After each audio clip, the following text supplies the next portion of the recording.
That's a great reality check. Really, really good. Okay, it's my pleasure to introduce our next speaker. That's Vijoy Pandey from Google. Vijoy is the head of engineering for data center fabrics and the inter-data center backbone networks at Google. He leads the team responsible for strategy, architecture, and the development of large-scale distributed systems for the provisioning, operations, and the data analysis of these networks. Welcome, Vijoy.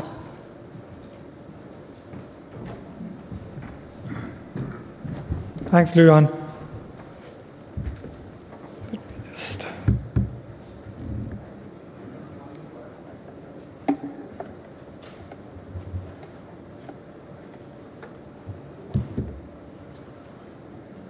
All right, hopefully this will come up.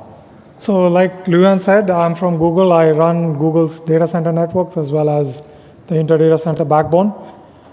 We are part of this bigger team called Google Technical Infrastructure.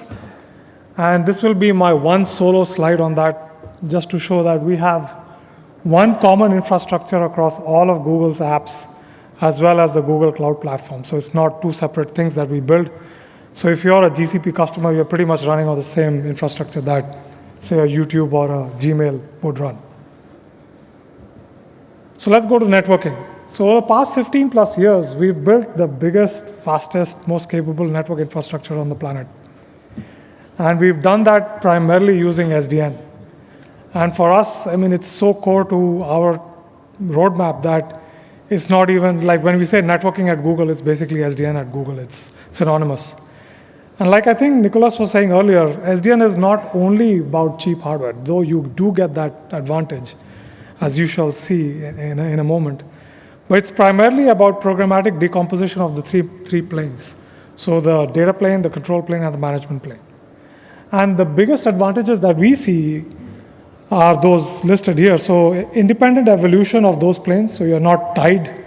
So if you're evolving your control plane or data plane does not need to involve, and so on and so forth. The separation of planes leads to better uptime. So you are handling bugs in only one plane and not mushing it all together. And then a distributed control software plane that actually manages and abstracts complexity. And that's where we've seen huge wins, and a lot of that comes from the work that we've done on the compute and storage side within Google. We apply all of that knowledge into the networking space as well. So this talk will not touch a lot on NFV, but primarily the advantages for us, again, on NFV have been velocity. So we can roll out functions faster because of things being in software. And the scale-out model it provides is much better than a scale-up model that we've seen in the past. So these are some of the innovations that we've published in networking from Google. I'll be talking about just those 4 in this presentation. So it's Andromeda, Jupyter, B4, and BUE, bandwidth enforcement, or BUE for short. Starting with the data center side, so we'll start with Jupyter, which is our physical fabric architecture. Then Andromeda, which provides network virtualization and NFV functionality above that physical plane. And then moving on to B4 and BUE, which provide the WAN connectivity between these data centers. So what's complex about data center networking, and why take a look at it in a special way? So first and foremost, you want to be cheap, because it's lots and lots of capacity in a single data center. So when you want to be cheap, you go with small buffers. So little buffering is one key thing, and that brings about complexity. Latency is very crucial, especially for us at Google. Latency is very important as we build clusters for high-performance computing, so latency becomes very important. The state distribution is not just limited to the physical environment. So your state of the network is distributed amongst all the elements in the physical infrastructure, in the virtual switches, TCP IP stacks, in the RPC mechanisms that you use. Is all over the map. So it's not simple, just go to the store and figure out what the state is. So that brings about complexity. Data center fabrics are pretty large. So we have an aggregate bandwidth of the entire internet in one data center, in one building. And it's because of these reasons, it's almost impossible to humanly observe and manage and react. All of this is compounded by scale. So typically, data centers would see 250,000 plus links out of 10,000 plus switches in the fabric, roughly 10 million plus routing rules and burst updates. And the traffic that you see inside the data center is also very demanding. So at least for us, like 3.5 billion searches per day on Google Search. And these are a little bit old numbers, but 300 hours of video uploaded per minute. And this is a couple of years ago. And what we've seen is over time, if you look on the left-hand side of the graph, over the past 6 years, our traffic in the data centers has doubled every year, to the point, more than doubled every year, to the point where it's grown 50x over the past 6 to 7 years. And which means over those years, we've actually seen an evolution of the fabric architecture sitting inside the data center. So we've gone from our 4 post CRs back in 2004 to what is our latest 5th gen Jupyter Fabric that is pretty much a 1.3 petabyte cross-sectional bandwidth fabric inside one data center.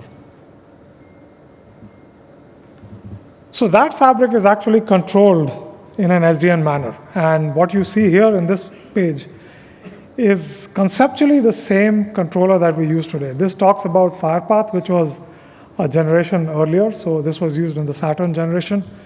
But in the Jupyter timeframe, we built something which is conceptually similar, which is there is centralized control.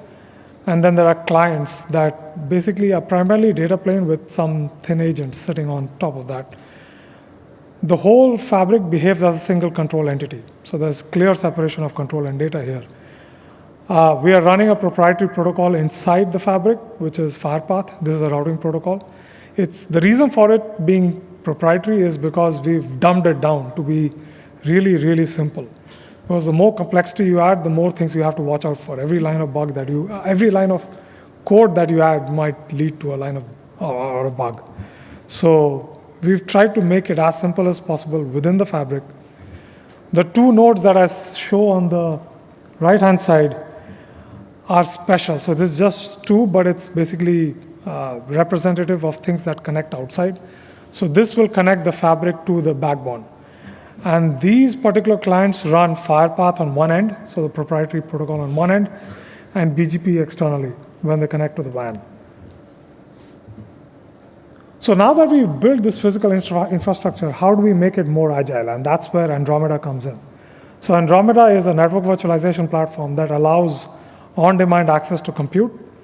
It allows access to all of the Google services through GCP. So if you're a GCP customer, you can access all of the Google internal services through the Andromeda platform. And it allows for unique programming models, which you cannot do on a physical environment. So it's an enabler for GCP for us. The picture looks very, very familiar. I mean, I'm sure you guys have seen it a number of times. So it provides at its basic core logical networking above the physical network. So that's the big thing that it provides. But in addition to that, Andromeda also manages all of the distributed NFV functionality that sits in the host VMM. For example, distributed load balancing, DDoS protection, ACLs, VPNs, and so on and so forth.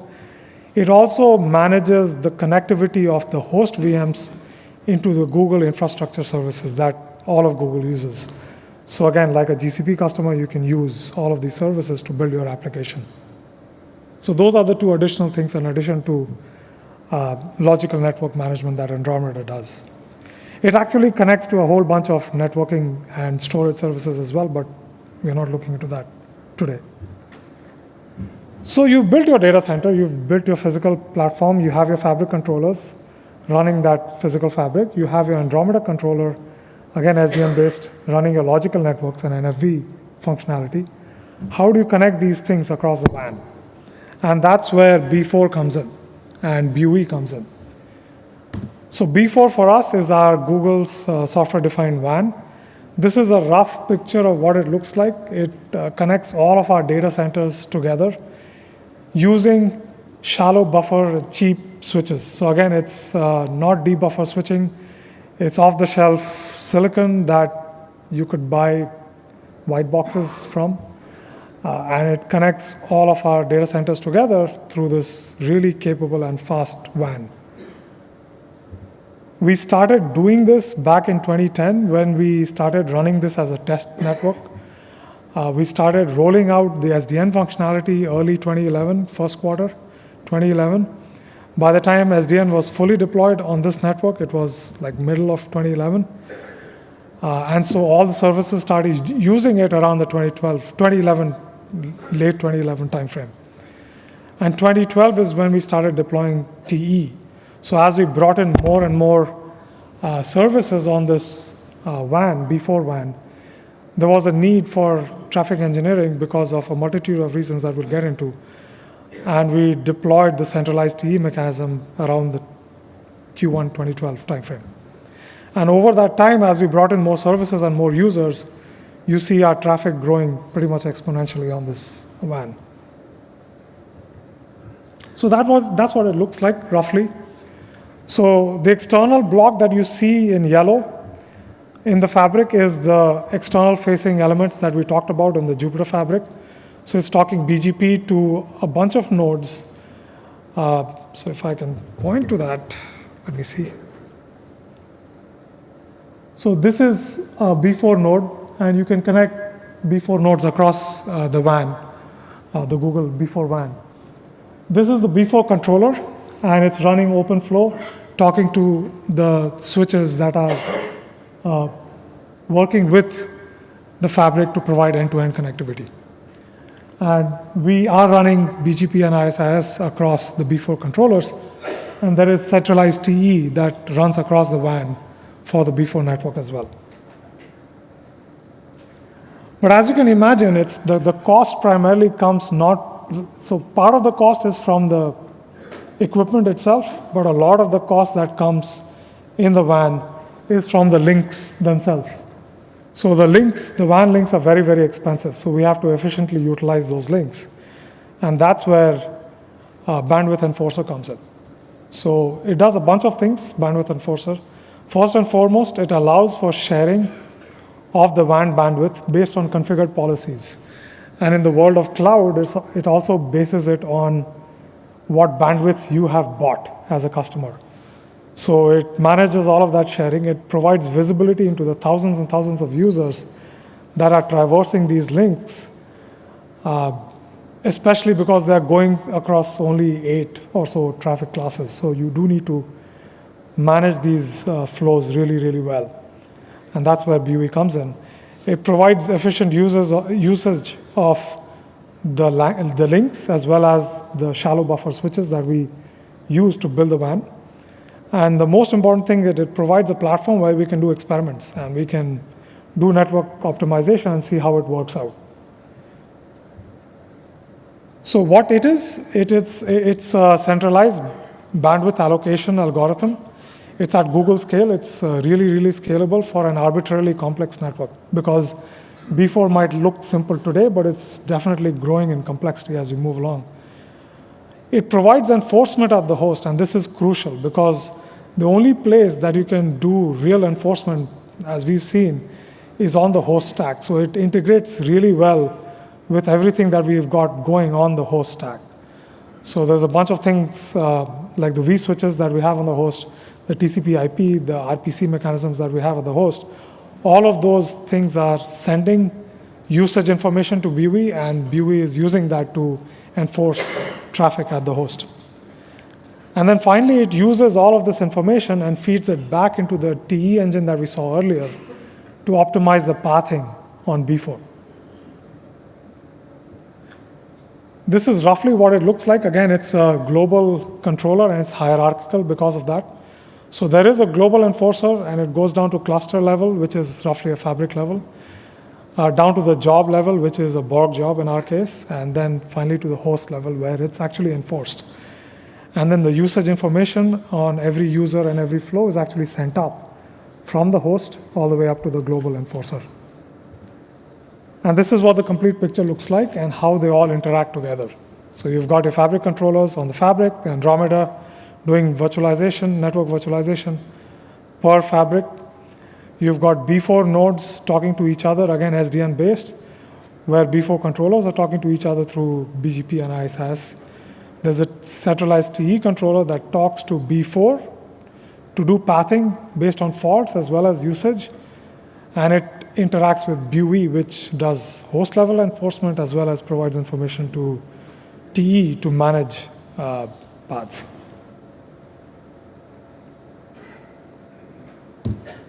So roughly, this has been our takeaway from all of this and deploying all of this across the data center as well as the inter-data center WAN. First and foremost, it helps to think outside the box. So you shouldn't be thinking box-wise, and we all know that. And thinking SDN helps, because when you start thinking SDN, whether you're abstracting management or abstracting control plane, you are thinking as a network, thinking about the network as a product, and not box by box. The next thing that we found that was useful is think globally, and this, again, sounds very simple, but it's very difficult to implement in practice.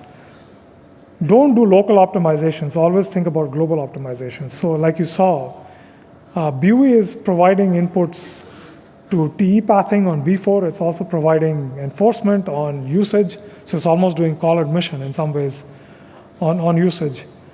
And all of that information is flowing back and forth. So you're not optimizing just for the physical, just for the virtual. You're optimizing end-to-end across your network. And this is where data analytics on streaming telemetry become really, really important. Otherwise, you can't scale. And finally, SDN is not an island in of itself. It requires software-defined operations. And what that means, per se, is we've defined, and we've implemented all of this control and data separation. But it's time to look at the management plane really, really seriously, and not like point evolution or point products in the space. So we do need to look at configuration management plane in a holistic sense and solve that. And that should be our next wave. Thank you.